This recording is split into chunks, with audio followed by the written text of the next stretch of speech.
Hello, and good morning, good evening, or good afternoon. I'm Sam Maschi, host of The Break, and today we're not going to be looking at anything too specific. We're just going to kind of be looking at, in general, the normal stuff and some polling numbers, some averages. Maybe look at a couple models from 538 and whatnot. But let's start with Joe Biden's approval rating. It's down about a half a percentage point, 0.6%, since the last time we looked last week. So you can see it's July 17th, it was at 38.5. It's now down to 37.9. Heading to RCP for the direction of country average, there's really no change since last week. You can see as of July 17th, it was 18.4, 74.7. And it's basically the same numbers as of July 20th, which is the most recent information we've had for this poll. Heading over to the generic ballot back on 538, you can see it's dropped by quite a bit actually. So I think last week we're probably using July 15th numbers, looking back at it, but still as of July 17th, pretty similar numbers as well. But dropping now to 0.9% lead for Republicans as of July 23rd, which was yesterday. So now less than a 1% lead. I think this is really the closest it's been since Republicans really took the advantage back around January of this year. Going over to betting odds, it's basically the same as last week. In the House, I think a slight increase for Republicans actually. But then in the Senate, it's gotten a little bit better for Democrats, about plus 3 cents on the Democratic share. But again, it's still very favored to Republicans, but not as much as the House. Heading back to 538 for the U.S. Senate polls, there's nothing new in Pennsylvania. About a 6.3% lead for John Fetterman. None of these polls are new. They're from about mid-June. In Georgia, about the same numbers as last week. About a 1.3% advantage for incumbent Raphael Warnock over Herschel Walker. That was as of July 14th, so nothing new there. Wisconsin, still nothing new. They have not had their primary, but this should be a close race once they do have the primary, once we get some accurate poll numbers. North Carolina, nothing new, still at 1.8% lead for Republican Ted Budd. It's been like that since July 5th, so nothing new in that race. In Arizona, once again, same as last week and the weeks before, to be honest. Mark Kelly with a pretty solid lead, but again, there has not been a primary in this state yet, so we don't know which candidate will be running against Mark Kelly, but he leads pretty much all of these candidates, and some by significant margins, going back and looking at these older polls, plus 14, plus 11, there's a bunch of plus 11, plus 17, plus 13. So Mark Kelly sitting pretty comfortably, but again, no primary yet in Arizona. In Nevada, same story, still nothing new from last week, a 0.8% lead for Catherine Cortez Masto over Adam Laxalt. This is as of July 14th, so she's led for most of this race, or about since May. She's had a solid lead and then it dropped a little bit. But a plus 0.8% lead now for her, nothing new. In New Hampshire, nothing new. Still a fairly close race. I don't believe they have had their primary yet, but it is likely to be a close race no matter what candidate wins and takes on Meg Hassan in the general election. In Ohio, Tim Ryan's lead has dropped by quite a bit. As of last week, it was about 1.7%. It's dropped now to 0.4%.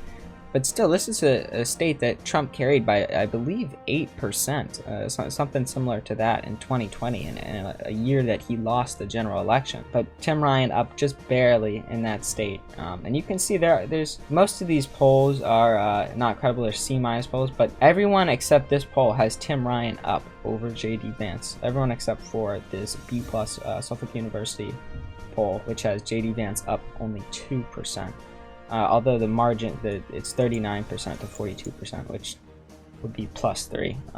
But regardless, Tim Ryan up 0.4%. His lead has decreased since last week. In Florida Senate, again, nothing new. Marco Rubio sitting pretty comfortable. He's got a pretty solid lead right now over Val Demings.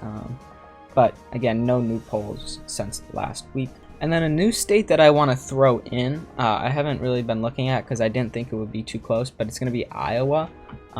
So some of these are partisan sponsored polls, but they're all relatively close with the exception of this one, which is a partisan sponsored poll.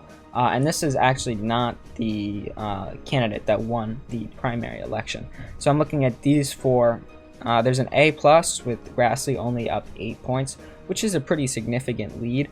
But I think that's about the margin that Trump won this state by in 2020.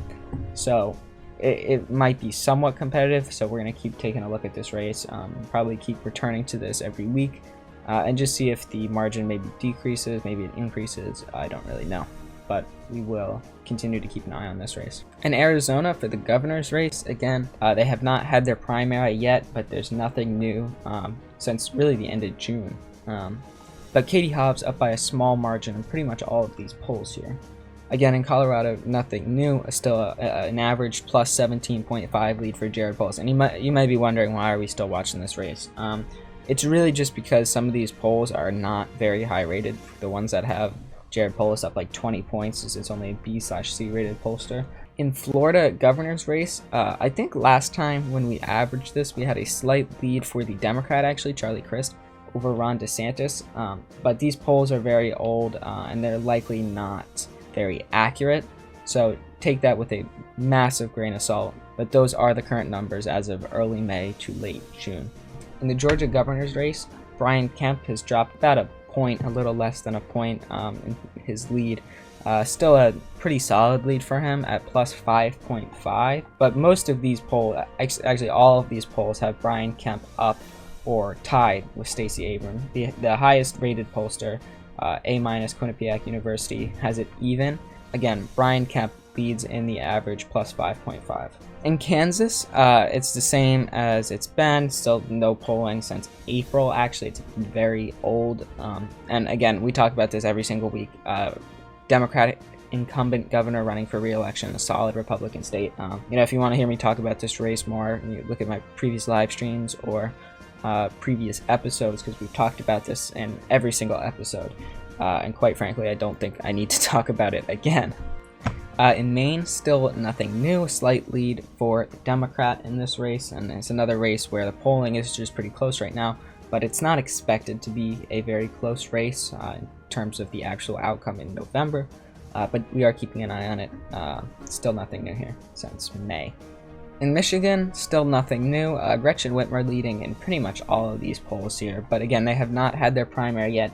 I believe their primary is coming up maybe next week. I think in a week or so, maybe 2. I'm not quite sure. I think it's probably about a week and a half from now.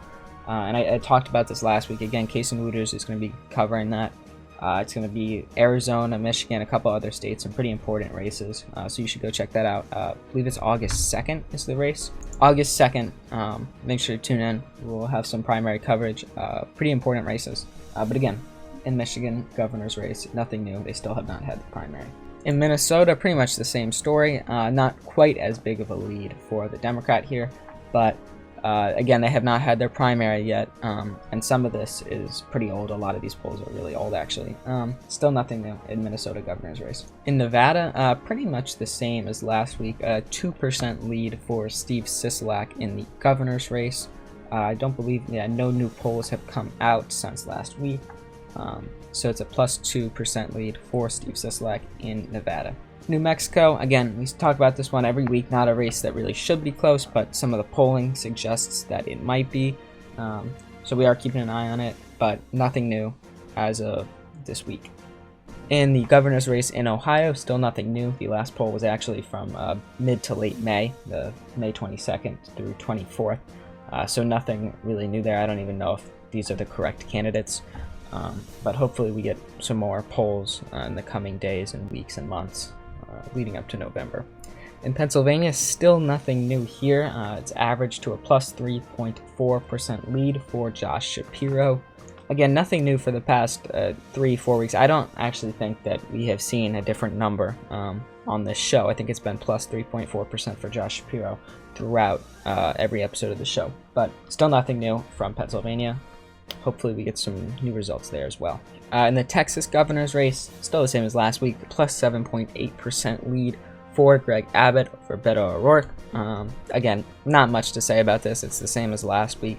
July 13th was the last time that we got a poll to update this, but pretty solidly for Greg Abbott, which I wouldn't expect this to be that high, but it does make sense because Democrats are just not having good midterms this year.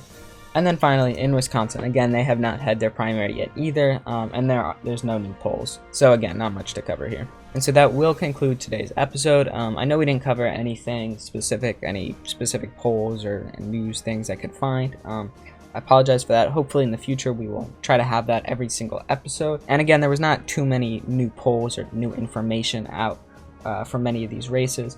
So again, I apologize for that. There's really nothing I can do about that. Like, subscribe if you did enjoy the episode. Make sure you hit the bell so you're notified the next time we post, which may not be next week. I'll try to post an update about that, but we may not have a show next week. I will get that information to you as soon as I have it. But thank you guys for watching. Have a good rest of your day.